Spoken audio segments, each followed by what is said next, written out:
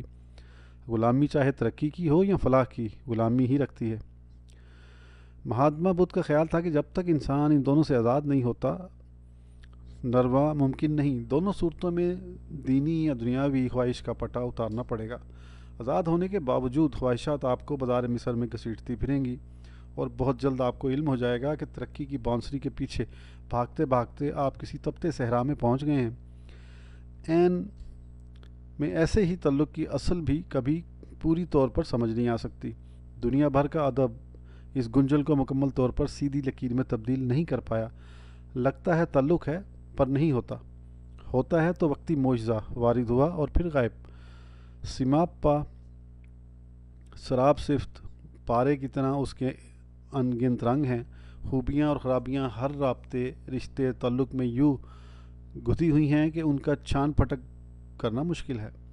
گہرے تعلق جیسے لیلا مجنوں، شیریں فرہاد، سسی پنو، مرزا صاحبہ، سہنی مہیوال صرف اس تعلق کی کہانیاں ہیں جو ان عاشقوں کے مابین پیدا ہوا۔ وہ تعلق جو ان افراد کے گھر والوں، دوستوں، شوہر بیوی کے درمیان تھا، اس کا ذکر نہیں ملتا۔ ہم ان کے تعلق کو بھی وقتی شدت کے اعتبار سے آنکھتے ہیں، وقت کے لمبے درانے پر اسے پھیلا کر دیکھنے سے قاصر ہیں، اس لیے تعلق کی داستان بھی ادھوری ہے۔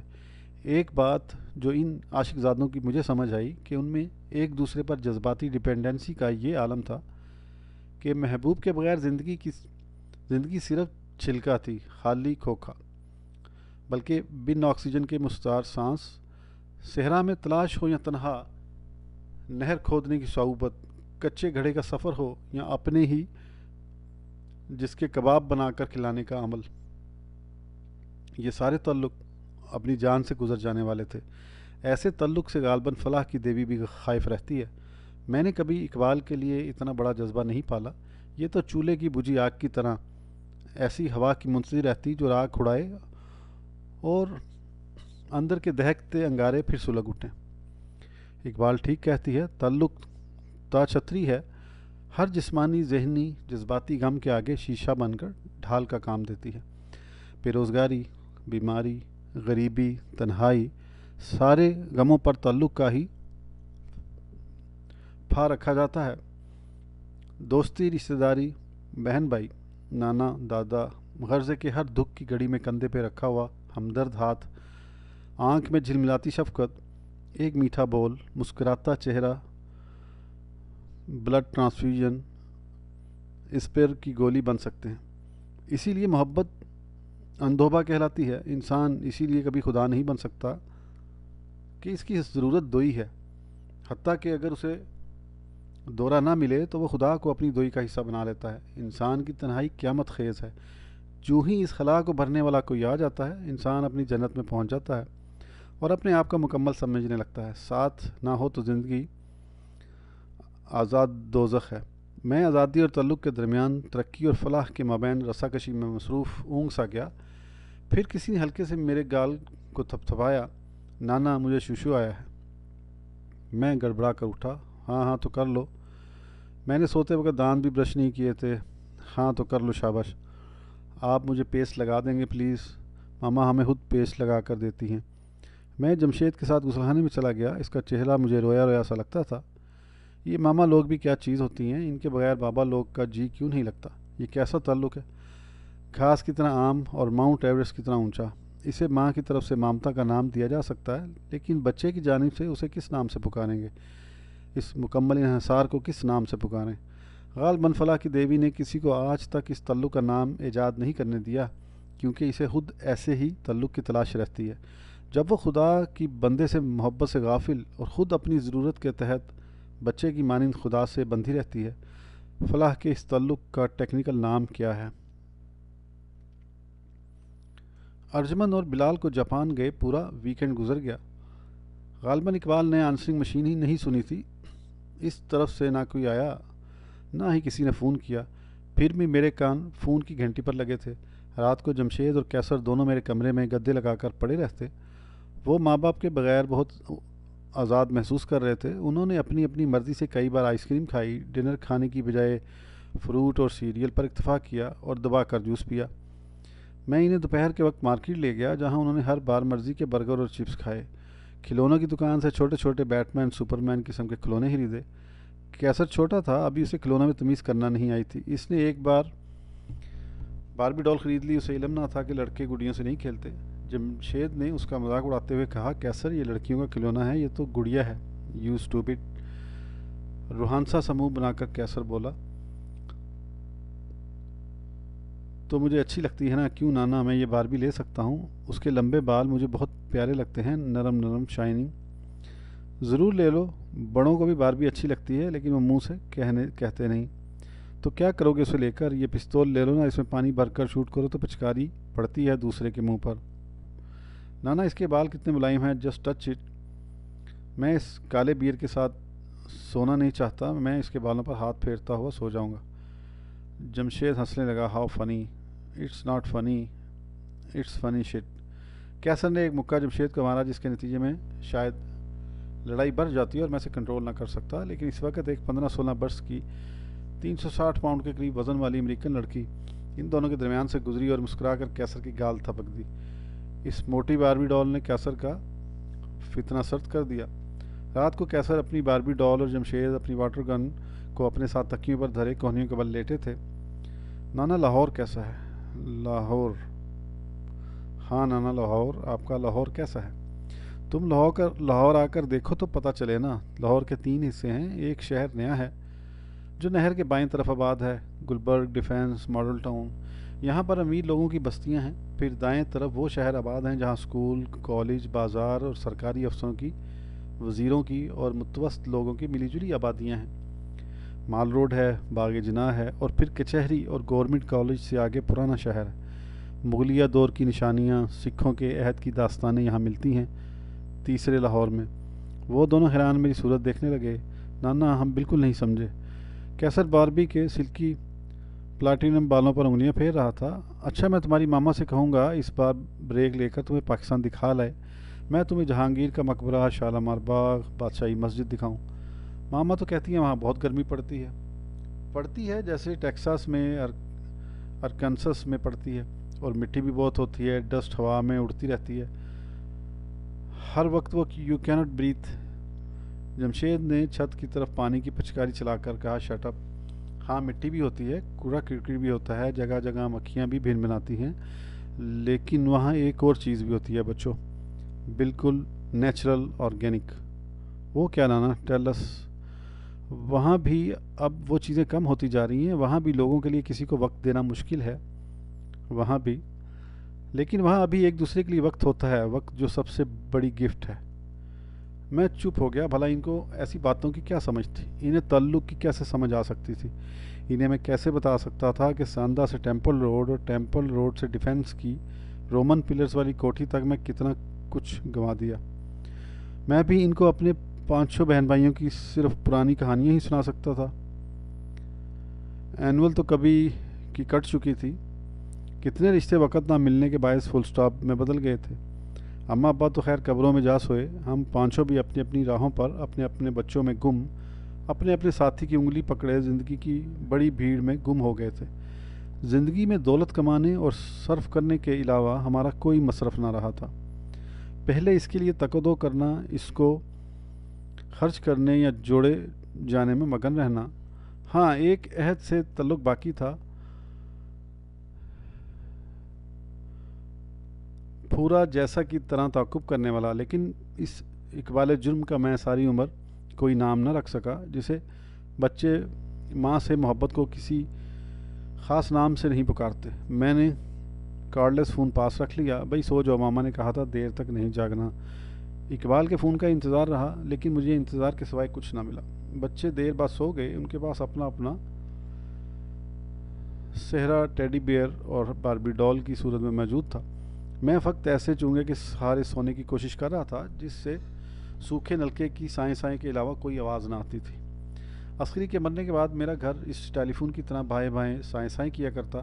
میرے دونوں بچے امریکہ جا چکے تھے، وہ سمجھتے تھے کہ انسان اس دنیا میں صرف دولت کمانے کے لیے آیا ہے۔ امریکہ کی بھیڑ میں گم ہوتے انہیں دیر نہ لگی، کیونکہ وہ فلاح کے گاہک نہ تھے۔ دولت کے بغیر زندہ رہنے کو